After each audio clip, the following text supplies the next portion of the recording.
Oi, pessoal, tudo bem? Como vocês estão? Cá estamos nós novamente para dar continuidade aos nossos estudos. Hoje nós iniciaremos o conteúdo Desenhos Geométricos em Matemática. Para isso, eu convido você a pegar o seu livro didático e abrir na página 50, ok? Então, lá na tua apostila, na página 50, nós teremos aqui, ó, a história do desenho começa provavelmente ao mesmo tempo do que a história do ser humano. Por quê? Desde a pré-história já existiam registros de desenhos feitos pelos seres humanos. A princípio, eram desenhos simples, pinturas rupestres, tá? Que representavam pessoas, animais, elementos do mundo, mas não levavam em consideração proporção, distância, perspectiva, como nós vemos aqui, tá? Mais tarde, o desenho se desenvolveu de maneira artística e, com isso, o artista, buscando se expressar, quis desenhar aquilo que ele via, figuras humanas e membros ao mesmo tempo, tá? De diferentes maneiras, né? No século XIV, a pintura ainda tinha uma perspectiva achatada. Olha só, os desenhos eram próximos, não tinham volume, né? Eram todos, não mantinham distanciamento, não tinham profundidade. Eram uma representação mais simples, né? Nessa época começou a se desenvolver a arte de maneira que se buscou uma representação da realidade a partir da tridimensionalidade, né? Como nós podemos ver nesses desenhos. Aqui é o desenho, né, de Brulesque, um projeto de uma igreja. Olha que é a profundidade, né? E aí, a gente tem uma figura muito importante quando a gente fala em perspectiva na arte, né? Que é justamente o pintor Leonardo da Vinci.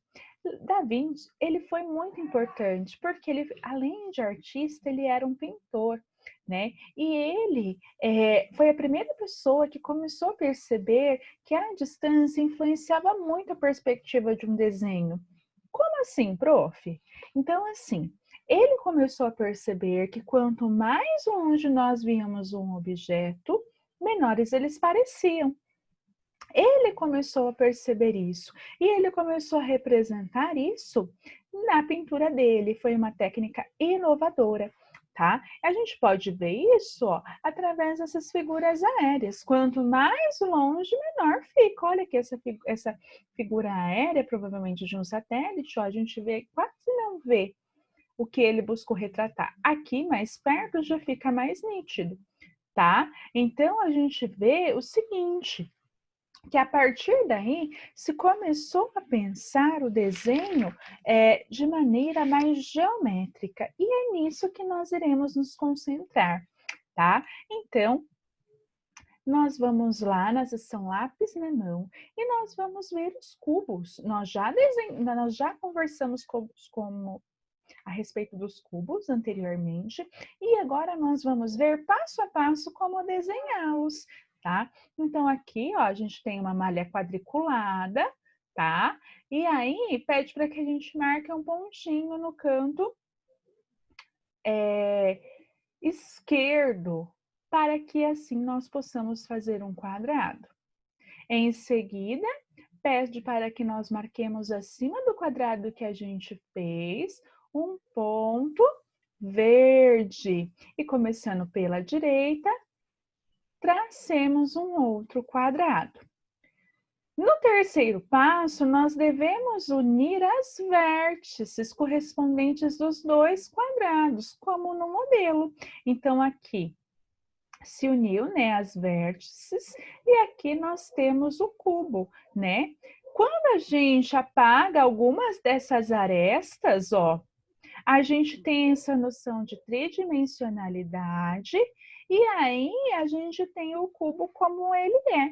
Por isso, gente, quando a gente faz um cubo e a gente não quer que as arestas fiquem aparentes, a gente deve fazer de maneira bem leve com o lápis, com o tracejado do lápis, certo?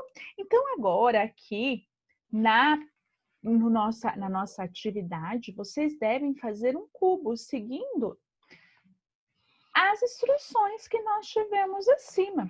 Então, aqui nós temos uma malha quadriculada, temos um quadrado aqui à esquerda, e seguindo, tá, as instruções, vocês irão fazer um cubo, ok? Então, fica aí um tempinho para vocês fazerem um cubo, pausem o vídeo e podem fazer, ok? Agora que vocês já fizeram, né? Qual dos desenhos da página anterior esse cubo ficou parecido, tá? Então, a gente vê entre esse e esse. Qual ficou parecido? Se você apagou as arestas com o cubo da esquerda, tá? Por quê? O quarto passo é justamente que nós apaguemos as arestas. Então, o cubo da esquerda fica mais semelhante. Ok? Na página 53, a gente vê aqui uma malha, pessoal, diferente. Essa aqui é a malha quadriculada, a gente vê a malha triangular. Essa malha, ela possibilita que nós desenhemos triângulos equiláteros, como esse aqui do ladinho, tá?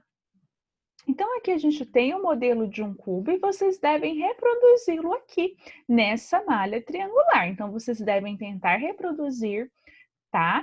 Este cubo vermelho aqui nessa malha triangular. Lembrando, para que as linhas fiquem retas, pessoal, vocês devem utilizar a régua, aqueles que têm mais dificuldade.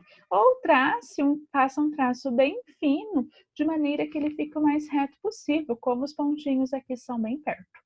Ok? Já que você já fez, aqui tá. Quais são as diferenças entre a malha triangular e a malha quadrada? O que a gente pode perceber, tá? A diferença é a distância dos pontos, tá? Das malhas. Então, a gente vê aqui que os pontos são mais espaçados, quanto aqui na malha triangular são mais pertinhos, tá? Então, a diferença é a disposição da distância entre os pontos das malhas, ok? Na 3. Nas malhas pontilhadas, também podemos desenhar empilhamentos de cubo. Copie cada um dos empilhamentos do lado direito das malhas. Então, aqui a gente tem o empilhamento. E você deve copiá-lo do lado direito. Lembrando, pessoal, use a régua, capriche bastante. Ok? Aqui, nós temos uma malha triangular. E aqui na malha quadricular, a gente tem um segundo empilhamento que vocês também devem copiar à direita. Ok? Aí aqui a gente tem uma questão, tá? Eu vou ler na minha apostila e pensem comigo. Considerando que cada um dos cubos tem arestas medindo 1 centímetro, qual será o volume ocupado pelos empilhamentos 1 e 2? Então, aqui a gente está falando de volume, né? Como tem uma figura tridimensional, essa figura tem volume. Quando a gente fala das arestas, assim, cada linha aqui, ó, né? São as arestas. As arestas formam as vértices. Cada linha tem 1 centímetro. Sendo assim, aqui no empilhamento 1, né? Quantos centímetros tem? Então, o que a gente tem que pensar? O empilhamento 1 tem, ó, 1, 2, 3, 4, 5, 6, 7 cubos. Sendo assim, o empilhamento tem 7 centímetros cúbicos, uma vez que cada aqui, ó, aresta mede 1 centímetro. O empilhamento 2, por sua vez, tem 1 cubo, 2, 3, 4, 5, 6, 7, 8, 9 e 10 lá atrás, tá? Porque nós temos aqui, ó, alguns cubos que não estão aparentes. Então, o empilhamento 2 tem 10 cubos, isso é 10 centímetros cúbicos, tá? Porque nós devemos ver aqui, no empilhamento 2, que existem cubos que não estão aparentes. E aqui eu gostaria de chamar a atenção para este expoente aqui, ó. Em cima dos centímetros, né? Nós já vimos centímetros quadrados e como nós estamos falando de volume, a gente usa o expoente 3, que a gente lê como cúbico. Então, em cima da unidade de medida, seja ela metro ou centímetro ou outra, né? Nós utilizamos o expoente 3, porque nós estamos nos referindo a volume. E aí nós lemos 7 centímetros cúbicos e 10 centímetros cúbicos. Ok? Aqui na página 54. A figura em vermelho é um paralelepípedo. Ela pode ser considerada um empilhamento de cubo cinza, tá? Então, aqui, a gente tem em vermelho o empilhamento do cubinho cinza em vermelho, tá? Então, nós temos vários cubos cinzas empilhados. Aí, na questão A, quantos cubos cinzas foram usados para formar este paralelepípedo vermelho? Então, ele não está cortado, não está separado os cubinhos. Então, você tem que visualizar na figura. Quantos cubinhos cinzas foram utilizados para compô-la? Conte e marque, depois nós vamos conferir. Na questão B, desenhe ao lado direito da malha um paralelepípedo formado por 6 cubos cinzas. Então, você vai desenhar um paralelepípedo, né? Aqui a gente tem em vermelho um paralelepípedo com alguns cubinhos, que são menos que 6. E aí você vai desenhar um cubinho, um paralelepípedo com 6 cubinhos, ok? Vai o tempo para você fazer. Bom, espero que vocês tenham conseguido. Então, aqui, pessoal, quando a gente tem esse paralelepípedo, se nós traçarmos uma linha imaginária, nós vamos ver que ele é composto por 4 cubinhos cinzas. E aqui nós temos duas maneiras de fazer um paralelepípedo com 6 cubinhos. Ou ele pode ser em pé, ou ele pode ser deitado. Qualquer um que você fizer está correto. Aí aqui, né, como eu respondi já, essa figura vermelha foi composta por 4 cubinhos. E aí, nós temos, desenhe ao lado direito da malha um paralelepípedo formado por 6 cubos. A B nós já fizemos. 5. Este paralelepípedo em vermelho também pode ser visto como empilhamentos de cubos cinzas. Então, aí no 5, pode ser empilhamento? Pode, visto que, né, na 4 também poderia. Quantos cubos cinzas foram usados para formar o paralelepípedo em vermelho? Então, você vai traçar uma linha imaginária ou você pode tracejar com um lápis para averiguar quantos cubinhos foram utilizados para fazer este paralelepípedo, ok? Vai aí alguns segundinhos, não precisa nem minutos. Marque aí no papel. Aí aqui na B, desenha ao lado direito da malha um paralelepípedo formado por 6 cubos cinzas. Então, é a mesma atividade que nós fizemos aqui na malha quadricular, na atividade 4. No entanto, agora nós o faremos na malha quadricular, ok? Então, aqui vai, pessoal. Nós temos aqui 4 cubinhos, né, que formam este paralelepípedo em vermelho e aqui 2 maneiras de fazermos o empilhamento com 6 cubinhos, ok? Qualquer uma que você fizer está correta. E aqui agora você tem na atividade 6, que lá no teu material de apoio, que ele vai estar no final do livro, são aquelas folhinhas mais grossas, tá? Então você vai ver o número da página, vai na matéria de matemática e vai procurar aí, né, no material de apoio, uma malha triangular e uma malha quadrangular, ok? Nesta malha triangular, num primeiro momento, você irá fazer um empilhamento com 5 cubinhos. E em seguida, você fará um empilhamento com cubinhos à sua escolha, tá? Então, pessoal, é esse aqui, ó, que vocês devem procurar. Deixa eu aqui, ó. Esse aqui no material de apoio, tá?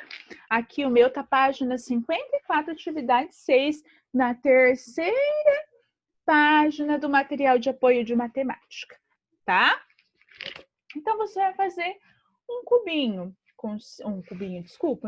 com 5 cubos e em seguida um empilhamento com quantos cubinhos você quiser, ok?